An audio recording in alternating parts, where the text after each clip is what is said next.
Meaning and features of joint stock company. इस video में मैं बताऊंगा कि ये क्वेश्चन कितने मार्क्स का है, इसको कैसे लिखना है। उसके बाद मैं एक्सप्लेन करूंगा 30 फीचर्स। एक्सप्लेनेशन के बाद मैं तुमको 30 के 30 पॉइंट्स लर्न करने के लिए एक 3 इडियट्स का जो स्टोरी बनाया है वो बताऊंगा, जिसके मदद से तुमको सारे के सारे 30 पॉइंट्स एक साथ लर्न हो जाएंगे। तो जैसे ही ये क्वेश्चन आता है, सबसे पहले तो ये क्वेश्चन 10 मार्क का आएगा, पूरा 10 मार्क का। डिफाइन कंपनी या explain company and features of joint stock company. जैसे ही एग्जाम में क्वेश्चन आता है, तुम पहले ये ड्राइंग करोगे कि joint stock company private sector का भाग है। आया समझ में? पहले ये ड्रॉ करोगे, उसके बाद तुम्हारा आंसर ABCD फॉर्म में होना चाहिए। कैसे? ए, डिराइवेशन। ये जो वर्ड है कंपनी, किससे आया? कॉम मतलब विद और टुगेदर, और पानिस मतलब ब्रेड, जो लोग साथ में ब्रेड खाते थे, उससे वर्ड डिराइव्ड है। ज्यादातर वर्ड इससे डिराइव्ड है लैटिन से, कुछ ग्रीक से होते हैं, कुछ फ्रेंच से होते हैं। तो ये जॉइंट स्टॉक कंपनी या सिर्फ कंपनी लैटिन वर्ड से आया। Introduction to joint stock company. See, 18th century से सब डेवलप होना शुरू हो गया, क्योंकि इंडस्ट्रियलाइजेशन तभी हुआ। बल्ब भी अराउंड 1950s के आसपास इन्वेंट हो चुका था। बड़े जो मर्सिडीज बेंज ने फर्स्ट कार को पेटेंट किया था 1886 को। उसके बाद फोर्ड 1903 में आ गया, तुम्हारा हार्ले डेविडसन 1901 में आ गया, फिएट 1901 में आ गया। तो ऑटोमोबाइल कंपनीज आ गए। तो जॉइंट स्टॉक कंपनी वहां से काफी डेवलप हुई। भारत में 12 लाख कंपनीज है। 15 लाख थे, लेकिन 3 लाख बोलते ना, टैक्स चोरी करने के लिए नकली कंपनीज थे, तो गवर्नमेंट ने बंद करा। सो आज की तारीख में 12 लाख कंपनीज है। बट जॉइंट स्टॉक कंपनी क्या है? सो कंपनी एक वॉलंटरी एसोसिएशन है ऑफ पर्संस, जिसका उद्देश्य प्रॉफिट है। कंपनी किससे शुरू होता है? शेयर कैपिटल से। शेयर कैपिटल क्या है? वो रकम जिससे कंपनी शुरू होता है। और शेयर कैपिटल को छोटे छोटे भाग में बांटेंगे, हर एक भाग को क्या बोलेंगे? शेयर। जो आदमी शेयर खरीदता है उसको क्या बोलते हैं? Share holder. तुमने पैसा लगाया कंपनी में शेयर कैपिटल के रूप में, तो रिटर्न्स में क्या दिया जाएगा तुमको? डिविडेंड। ठीक है। इसके पिछले वीडियो में मैंने पूरा टर्म्स, अलग अलग टर्म्स ऑफ कंपनीज बताया था। प्रमोशन क्या है, मेमोरेंडम क्या है, शेयर कैपिटल क्या है, वो पूरा वीडियो बताया था। डेफिनेशन तुमको रट्टा मारना है। It's a voluntary association of individuals जो प्रॉफिट के लिए शुरू। Example, Reliance industries limited, Apple India private limited, Maruti Suzuki India limited. और फीचर्स, ठीक है। तो अभी हम शुरू करते हैं। अभी मैंने क्या किया है, ये जॉइंट स्टॉक कंपनी का जो कॉलम है, इससे तुम्हारा फीचर्स भी हो जाएगा और डिस्टिंग्विश भी हो जाएगा साथ। ठीक है। So let us come to the meaning. Joint stock company क्या है? एक वॉलंटरी एसोसिएशन है ऑफ होम पर्संस, जिनका उद्देश्य क्या है? प्रॉफिट। जो किससे बनता है? शेयर कैपिटल, जो रकम से शुरू होती है। शेयर कैपिटल के छोटे छोटे भाग होते हैं, उसको क्या बोलते हैं? शेयर्स। डेफिनेशन तुमको रट्टा मारना है। Voluntary association, individual for profit, capital divided into shares, और तो ओनरशिप, जो शेयर्स का मालिक है उसको मेंबर या तो शेयर होल्डर बोलते हैं। ये डेफिनेशन तुमको रट्टा मारना है। मेंबरशिप। नाउ याद रखना, मेन दो प्रकार के कंपनीज है, प्राइवेट लिमिटेड और पब्लिक लिमिटेड। ये अलग से मैंने वीडियो में बनाऊंगा। इन शॉर्ट, प्राइवेट लिमिटेड है जो शेयर्स पब्लिक में इश्यू नहीं कर सकते। पब्लिक लिमिटेड है जो शेयर्स पब्लिक में इश्यू करते हैं। So membership, minimum private company form करने के लिए कम से कम कितने लोग लगेंगे? 2। मैक्सिमम कितना है? 200। पब्लिक लिमिटेड कंपनी में मिनिमम लोग कितने लगेंगे? 7। मैक्सिमम कितने हैं? अनलिमिटेड। करेक्ट। तो ये मेंबरशिप था। Now next point, legislation. कौन सा कायदा लागू होता है कंपनी के लिए? Indian companies act of 2013। इसके पहले था इंडियन कंपनीज एक्ट ऑफ 1956, उसको बंद कर दिया गया। और फिर रिपील जिसको बोलते हैं, बंद कर दिया गया। उसके बजाय कौन सा आया? Indian companies act 2013। Capital, company के कैपिटल को क्या बोलेंगे? Share capital. तुमको विश्वास नहीं होगा, कंपनी बहुत बड़ा रकम रेस कर सकती है। पेटीएम ने कितना रेस किया था? पेटीएम ने 20,000 करोड़ फेसबुक ने अमेरिका में 1 लाख करोड़, अलीबाबा जो अमेजन की तरह है चाइना में, उसने अमेरिका में 1.5 लाख करोड़ रेस किया था। 1.5 लाख करोड़, 1.5 लाख रुपया नहीं। सो ह्यूज कैपिटल, मतलब sole trading HUF firm company cooperative, सबसे ज्यादा कैपिटल कौन रेस करता है? Company. Legal status. Now legal status क्या होता है? कायदा कंपनी को एक अलग नाम से जानता है, रिलायंस इंडस्ट्रीज लिमिटेड, और जो उसके मालिक है शेयर होल्डर्स और जो चलाते हैं डायरेक्टर्स कायदे से अलग है। सो यदि रिलायंस पर केस होता है, कोई कोर्ट का केस कर देता है, तो मुकेश अंबानी पर केस नहीं होता, क्योंकि सेपरेट लीगल स्टेटस है। कायदा रिलायंस को एक अलग एंटाइटी मानता है, अलग संस्था मानता है, ठीक है। इसलिए सेपरेट लीगल स्टेटस मतलब कानून में रिलायंस को एक अलग नाम है, एक अलग दर्जा है, सोल ट्रेडर को नहीं है।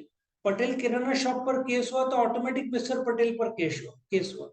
रिलायंस पर केस हुआ तो मिस्टर मुकेश अंबानी पर केस नहीं होगा, क्योंकि दोनों कायदे से अलग है। रिलायंस को ही जवाब देना है। Of course Mukesh Ambani will answer on behalf of Reliance, but Mukesh Ambani पर केस नहीं। फॉर्मेशन, जॉइंट स्टॉक कंपनी का फॉर्मेशन डिफिकल्ट है, टाइम कंज्यूमिंग है, कॉम्प्लेक्स है, कॉम्प्लिकेटेड है। किसके पास? नेक्स्ट पॉइंट है रजिस्ट्रेशन। फॉर्मेशन टाइम कंज्यूमिंग है, कॉस्टली, और रजिस्ट्रेशन किसके पास कराओगे? Registrar of companies. इंडिया में कितने रजिस्ट्रार है? 22 रजिस्ट्रार है।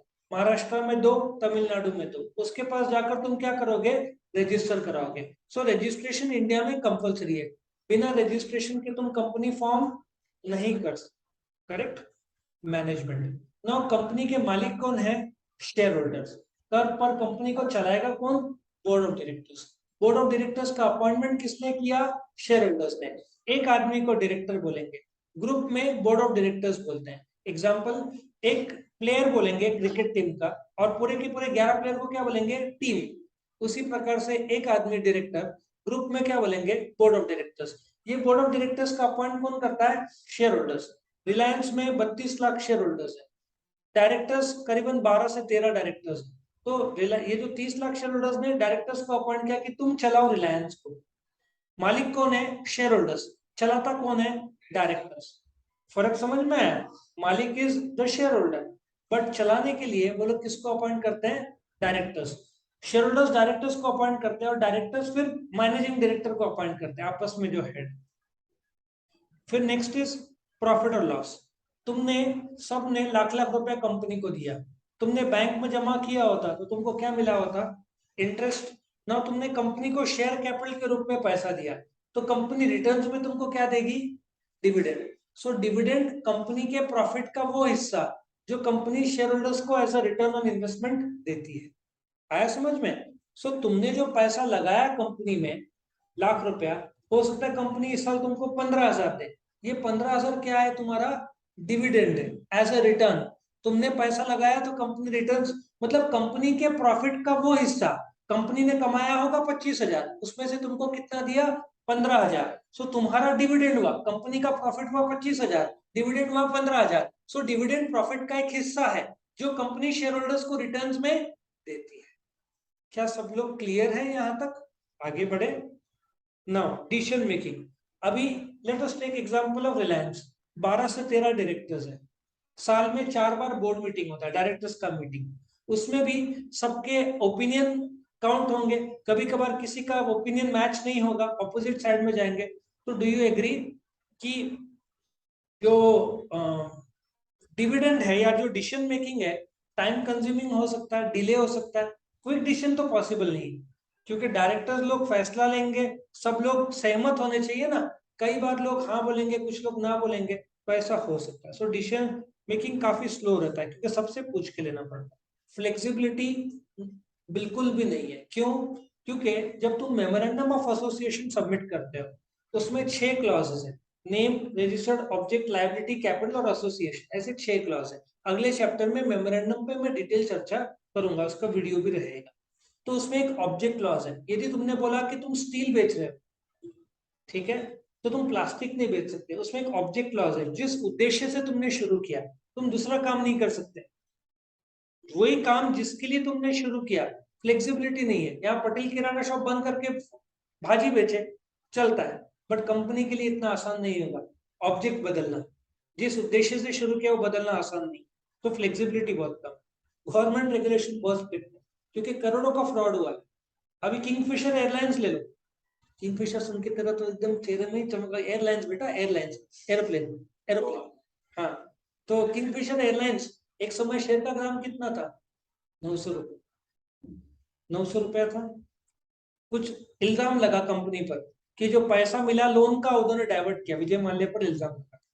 फिर बाद में शेयर का दाम कितना हो गया था, जहां तक मेरे को नॉलेज है, 1 रुपया 2 रुपये। तो तुम्हारे पास 9 लाख रुपया का शेयर है, आज हो गया 1000 रुपये, डूब गए ना लोग। तो गवर्नमेंट बहुत सख्त है, जो फ्रॉड को रोकने की कोशिश करता है। स्कैम 902 देखा होगा ना तुमने, हर्षद मेहता स्कैम, सोनी लिव पे था, देखना, जरूर देखना। उसमें शेयर बाजार पे जो स्कैम हुआ था, उसमें कुछ बैंक्स बंद हो गए, कितने सारे लोगों ने सुसाइड कर लिया, शेयर्स के दाम गिर गए। तो अभी क्रिप्टो करेंसी लूना था ना, 18,000 रुपए का था, कितने में आ गया? 50 पैसा। तुम विश्वास नहीं करोगे, 18,000 रुपए तुम्हारे पास आज है, कल 50 पैसा है। सोच क्या हालत हो गया होगा लोगों का। तो इसलिए अभी क्रिप्टो में खरीदना भी आसान नहीं है। पहले मुझे क्रिप्टो खरीदना है तो कुछ है वजीर, मैं तो नहीं करता हूँ क्रिप्टो में, बट वजीर ये सब जगह नाम सुना है मैंने। वहां पे यूपीआई से ट्रांसफर होता था, अभी गवर्नमेंट ने यूपीआई भी बंद करा दी, तुम ट्रांसफर आसान ही रहा नहीं।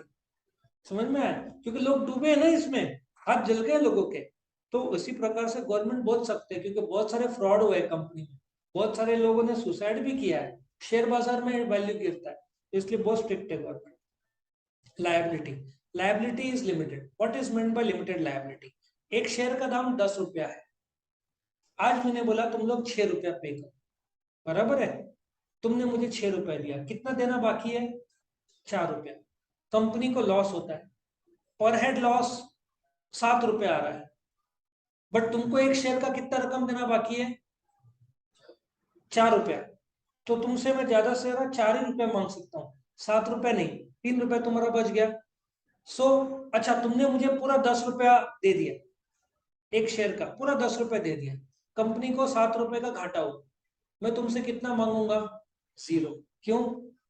तुमने पूरा शेयर का पैसा दे दिया ना। तो तुम्हारा लायबिलिटी कितना है? 10 रुपया, जो तुमने शेयर का पैसा दिया। तुमने 1000 शेयर का पैसा दिया, 1000 × 10, 10,000, तुम्हारा 10,000 ही जाएगा, उससे ज्यादा नहीं जाएगा। सो तुम्हारा लायबिलिटी क्या हुआ? लिमिटेड। वही पार्टनरशिप एचयूएफ और सोल ट्रेडर में कहां से लाना पड़ता है पैसा? घर से। तुमको घर से लाने की जरूरत नहीं, तुम्हारा जो शेयर का पैसा पूरा दे दिया, तो कंपनी बंद भी हो जाए तो तुमसे मांगा नहीं जाएगा। तो इसको क्या बोलते हैं? Limited life. तो शेयर होल्डर क्या हो जाता है? सेफ हो। बहुत इंपॉर्टेंट एक्चुअली, कंपनी मेन ये उद्देश्य से ही शुरू होती है, देखा जाता है शेयर होल्डर्स इसी उद्देश्य खरीदते हैं। यदि शेयर होल्डर का लायबिलिटी अनलिमिटेड रहा तो कौन रिस्क लेगा? कंपनी घाटे में चले गई और घर बार बिक जाएगा ना, तो लोग सेफ रहे। मैंने यदि कंपनी को दिया 10-20 हजार, मेरा कितना जाएगा? किंगफिशर एयरलाइंस बंद हो गया, आज भी उस पर कर्जा है, 9,000 करोड़ रुपए का कर्जा है। सोचो, यदि हर एक शेयर होल्डर से मांगा जाए तो कम से कम लाख लाख 2-2 लाख रुपए शेयर होल्डर को देना पड़ेगा, यदि लायबिलिटी अनलिमिटेड होता। हर एक शेयर होल्डर को, गरीब आदमी है जो भी है, हर एक शेयर के पीछे 10 शेयर आता, 10 लाख। सोचो, डूब गया होता शेयर होल्डर। क्यों बच गया? क्योंकि 9,000 करोड़ जो जो देना बाकी है एसबीआई और ऐसे 14 बैंक्स को, वो लोग शेयर होल्डर से मांग नहीं सकते, वो लोग ज्यादा से ज्यादा संपत्ति बेच सकते हैं। आया समझ में? शेयर होल्डर सेफ है, उनका जितना कैपिटल था वो डूब गया, बाकी उनको घर से लाने की जरूरत। ऑडिट, जो कंपनी का ऑडिट कौन मेंटेन करता है?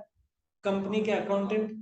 लेकिन रिलायंस के 32 लाख शेयर होल्डर्स है, जम्मू से लेकर साउथ के लक्षद्वीप, केरला, तुम्हारा सब जगह, कन्याकुमारी, सब पूरे देश में फैले हुए हैं। तो वो लोग बॉम्बे बार बार थोड़ी आ सकते हैं अकाउंट चेक करने, तो वो लोग किसको अपॉइंट करते हैं? एक चार्टर्ड अकाउंटेंट को। मैंने ऑलरेडी बताया था chartered accountant, I think Reliance के 3 चार्टर्ड अकाउंटेंट्स हैं। तो वो लोग जाके कंपनी का अकाउंट्स चेक करते हैं और रिलायंस के शेयर होल्डर को रिपोर्ट करते हैं, जिसको ऑडिटर्स रिपोर्ट बोलते हैं, कि जो कंपनी के अकाउंटेंट द्वारा बनाया हुआ अकाउंट्स अच्छा है क्या नहीं, मतलब सही है कि नहीं, एज पर अकाउंटिंग स्टैंडर्ड जो जरूरत है उसके हिसाब से है कि नहीं। कौन रिपोर्ट करता है? ऑडिटर। किसको? शेयर होल्डर को। ऑडिटर का अपॉइंटमेंट कौन करता है? Share holders. कहाँ पे? एनुअल जनरल मीटिंग, साल में एक बार होता है, 5 साल के लिए अपॉइंटमेंट होता है ऑडिटर का। तो वो लोग रिपोर्ट किसको करते हैं? Share holder. सो शेयर होल्डर को पता है हम भले ही केरला में है, लेकिन कंपनी का अकाउंट का चेकिंग बाहर का आदमी कर रहा होगा तो फ्रॉड होगा तो पकड़ लेगा। आया समझ में? तो एक सेफ्टी मिलता है। तो ऑडिट कंपनी का कंपलसरी है। किसने करना चाहिए? चार्टर्ड अकाउंटेंट ने करना चाहिए। टैक्सेस, कंपनी के टैक्सेस बहुत ज्यादा है, फ्लैट 30%। सो फ्लैट टैक्स रेट कितना है? 30% जो कंपनी को देना है। कंफ्लिक्ट, डायरेक्टर्स में झगड़ा होगा, इसमें भी लाइव केस। एक बार मुकेश अंबानी, अनिल अंबानी अलग हो गए ना लोग। अनिल अंबानी का अलग ग्रुप बन गया, एडीएजी ग्रुप। मुकेश अंबानी का अलग ग्रुप बन गया।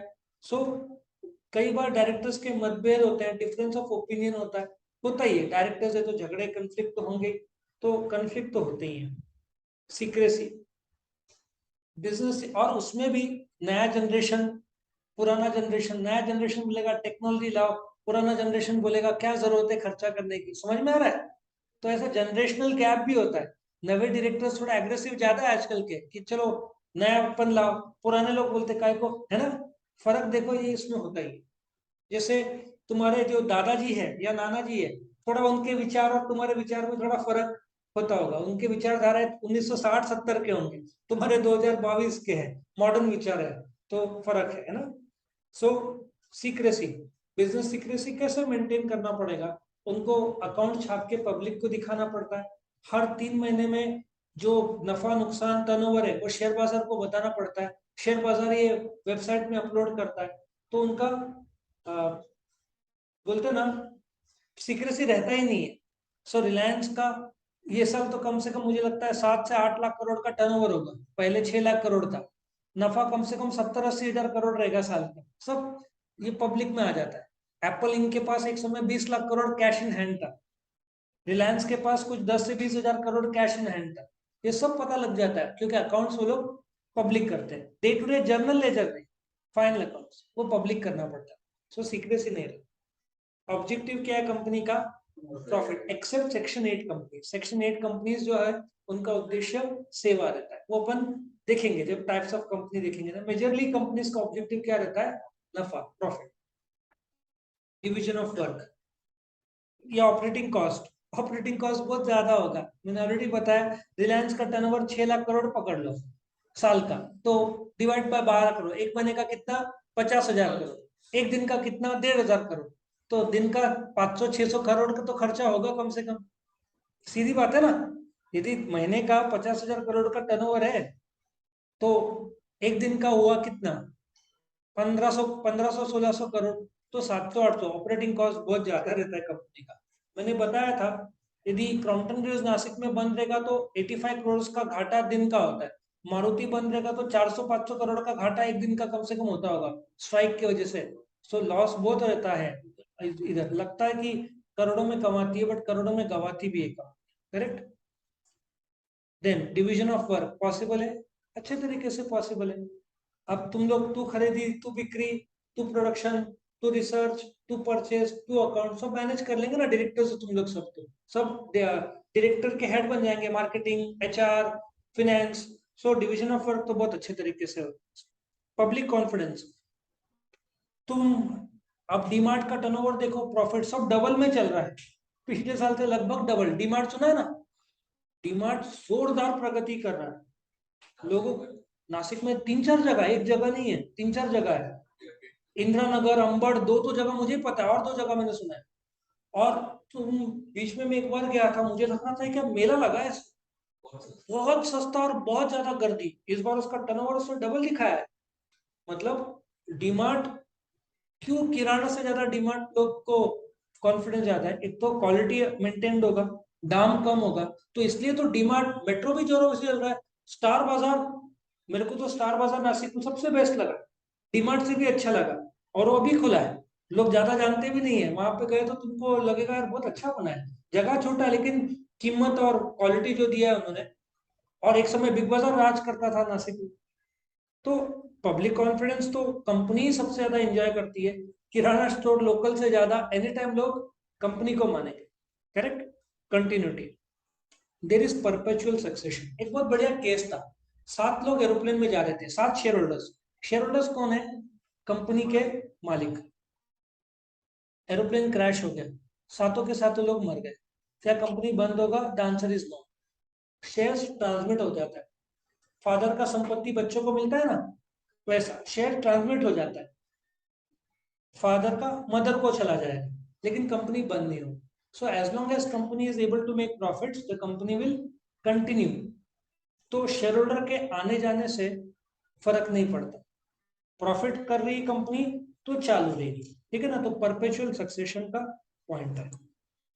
Next, stability. Joint stock company एक stable form of organisation as compare to others. तुम देखो ना, लॉकडाउन में लोकल लेवल पे बहुत सारे रेस्टोरेंट्स बंद हो गए, जिम के कुछ चेन बंद हो गए, कुछ सिनेमा के नाम चेंज हो गए, मतलब बिक गए, कोचिंग, बड़े बड़े कोचिंग एकेडमी उड़ गए बॉम्बे के, बहुत सारे लोग बंद हुए, बड़े बड़े कंपनीज टिक गए, ठीक है ना। सब बोलने का तात्पर्य है कि स्टेबिलिटी ज्यादा रहता है। इतना करोड़ों में धंधा करते हैं, लेकिन रिजर्व में भी पैसा रहता है, सो स्टेबल ज्यादा रहता है। मार्केट का चढ़ाव उतार से इतना ज्यादा फर्क नहीं पड़ता। डायरेक्ट मोटिवेशन ज्यादा रहेगा कम रहेगा? कम रहेगा ना। तुम डायरेक्टर, तुमको पगार मिल रहा है, तुम कितना भी मेहनत करो तुमको पगार ही मिलना है। डिविडेंड शेयर होल्डर्स को मिलता है। तुम पगार, तुमने काम ज्यादा किया, कंपनी ने नफा ज्यादा किया, लेकिन तुमको क्या मिलना है? पगार। तो इसलिए मोटिवेशन कम ही रहता है। प्रॉफिट का हिस्सा नहीं मिलता, वो तो शेयर होल्डर्स को जाएगा, किस रूप में? डिविडेंड के रूप में। फिर इकोनॉमीज ऑफ स्केल। अभी मैंने बताया था लोकल लेवल पे इलेक्ट्रॉनिक स्टोर कितने टीवी खरीदेगा? एक या दो। सैमसंग के 50,000 का टीवी 40,000 में सैमसंग उसको देगा। रिलायंस डिजिटल तो 500,000 खरीदेगा कम से कम, क्योंकि उसके पास इतने सारे स्टोर्स है। सैमसंग उनको कम से कम 30,000 में देगा। बीच में कुछ साल पहले, मुझे लगता है 6-7 साल हो गए, 5 से 7 साल हो गए, तुम रिलायंस का कुछ भी खरीदते थे तो वो लोग फ्री में कुछ तो दे रहे थे। वो फ्री कम से कम 3-4 हजार का वस्तु था। वही मैं सोच रहा था, वो लोग को परवड़ता कैसे होगा? साफ है कि अभी सपोजिटली उन्होंने एक फायर स्टिक, वैसे तो स्मार्ट टीवी को फायर स्टिक लगता नहीं है, लेकिन उन्होंने एक 4,000 का फायर स्टिक फ्री दिया था, या एक साउंड सिस्टम फ्री दिया, या एक स्पीकर फ्री दिए 5,000 के। तो तुम सोचते हो यार, 50,000 का टीवी बेच रहे वो लोग 42 में या 45 में, 5,000 का उसमें भी गिफ्ट दे रहे, वो लोग कमाते क्या होंगे? फिर भी 10,000 कमाते, क्योंकि सैमसंग ने उनको 30,000 में टीवी दिया, रिलायंस उन्होंने तुमको डिस्काउंट में 5,000 डिस्काउंट कर दिया, 45 उसमें भी 5,000 का गिफ्ट दिया। अब समझ में आया? तो उन लोग को सस्ते में पड़ता है, क्योंकि वो लोग बल्क बाइंग करते हैं। जो लोग एक साथ ज्यादा खरीदते हैं उनको सस्ते में पड़ता है। रिलायंस दिन का टर्नओवर 1,500 करता है, 1,500 करोड़। या मारुति ले लो, मारुति दिन में 4,000 कार्स बनाता है, महिंद्रा 700। पर कार सस्ता किसको पड़ेगा? मारुति को पड़ेगा ना। इसलिए तो मारुति 2.5-3 लाख में ऑल्टो ये सब बेचता है, क्योंकि मारुति का मैन्युफैक्चरिंग बहुत ज्यादा है, जिसकी वजह से कॉस्ट पर कार कम हो जाता है, इसको इकोनॉमी ऑफ स्केल मिलता है। सिंस कंपनी बहुत बड़े पैमाने पे काम करते हैं, एक समय होंडा गाड़ी, हीरो होंडा जब साथ में था, 28 सेकंड में एक बाइक निकलता था आउटपुट, इतना जबरदस्त प्रोडक्शन था।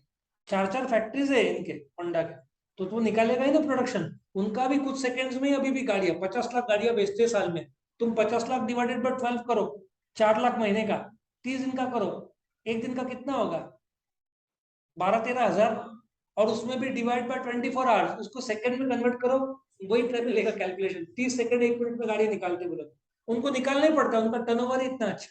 Correct. So economic of scale मिलता है। रिस्क बहुत ज्यादा है, क्योंकि करोड़ों में पैसा लगा है। और ट्रेजेडी ऐसा है कि कंपनी लाखों करोड़ों में जब इन्वेस्ट करती है तो रिस्क भी बहुत ज्यादा रहता है, ठीक है ना। So I hope you understand, risk बहुत ज्यादा है इसमें। Personal contact with customer. तुम जियो के 40 करोड़ कस्टमर्स है, तुम्हारे पास किसी के पास जियो है? मुकेश अंबानी थोड़ी फोन करेंगे कैसे चल रहा है जियो, तुम बोलेगा गजब, या थोड़ा और स्कीम दो। मुकेश अंबानी का थोड़ी फोन आएगा, पर्सनल कांटेक्ट नहीं रहता है इसमें। कितने सारे, मुझे लगता है 1,20,000 या 1,60,000 एम्प्लॉयज है रिलायंस के, कहाँ से कांटेक्ट करेंगे? पर्सनल कांटेक्ट नहीं होता है ना। कंट्रीब्यूशन टू सोसाइटी, सीधा हिसाब है, 1,20,000 लोग जॉब कर रहे हैं, फैमिली में 4 लोग हुए तो 5 लाख लोग डिपेंडेंट। उनका एक्सपोर्ट जितना होता है उसका 10%, इंडिया का एक्सपोर्ट 10%, रिलायंस का 4 से 5% टैक्स अकेला देश को जो मिलता है वो रिलायंस भरता है। सो गवर्नमेंट को फायदा टैक्स के रूप में, एम्प्लॉयज को फायदा नौकरी पगार के रूप में, जो पेट्रोल बेचते हैं वो लोगों को फायदा। सो एक्सपोर्ट करते तो देश को फॉरेन एक्सचेंज मिलता है। तो कंट्रीब्यूशन टू सोसाइटी बहुत अच्छा है। एम्प्लॉयमेंट अपॉर्चुनिटीज, उनका घर घर चलता है। जामनगर में जाओगे ना, वर्ल्ड का सबसे बड़ा पेट्रोकेमिकल प्लांट है रिलायंस। वहां पे हर चीज रिलायंस है, स्कूल, रहने का, सब जगह रिलायंस का बोर्ड मिलेगा। हॉस्पिटल भी आई थिंक उनका होगा वहां। अब बॉम्बे में तो है ना कोकिला बेन हॉस्पिटल, शायद वो रिलायंस का ग्रुप का है। सो ये लोग इतने स्ट्रांग हो गए कि सोसाइटी में हर जगह पे उनका नाम है। करेक्ट। वोटिंग राइट्स, वहां पे 1 शेयर 1 वोट है। अभी सपोजली मुकेश अंबानी के पास 48 to 50% शेयर है। मीटिंग आता है, वोट करो, कौन डायरेक्टर, खुद को ही 50 लाख का वोट कर दिया, बाकी लोग क्या कर पाएंगे? सीधा हिसाब है ना। सो वोटिंग राइट्स। अच्छा, कोऑपरेटिव सोसाइटी में एक आदमी को एक वोट मिलता है, यहाँ पे 1 शेयर 1 वोट। तुम्हारे पास 10,000 शेयर है तो तुमको 10,000 वोट मिलेगा। 1 शेयर 1 वोट है। तुम्हारे पास लाख शेयर है तो तुम 1 लाख वोटिंग कर सकते हो। 1 शेयर 1 वोट का कायदा है। और लास्ट में एग्जाम्पल कौन सा है? रिलायंस इंडस्ट्रीज। आई होप ये तुमको 30 पॉइंट समझ में आया। तो यहाँ पे क्वेश्चन खत्म होता है।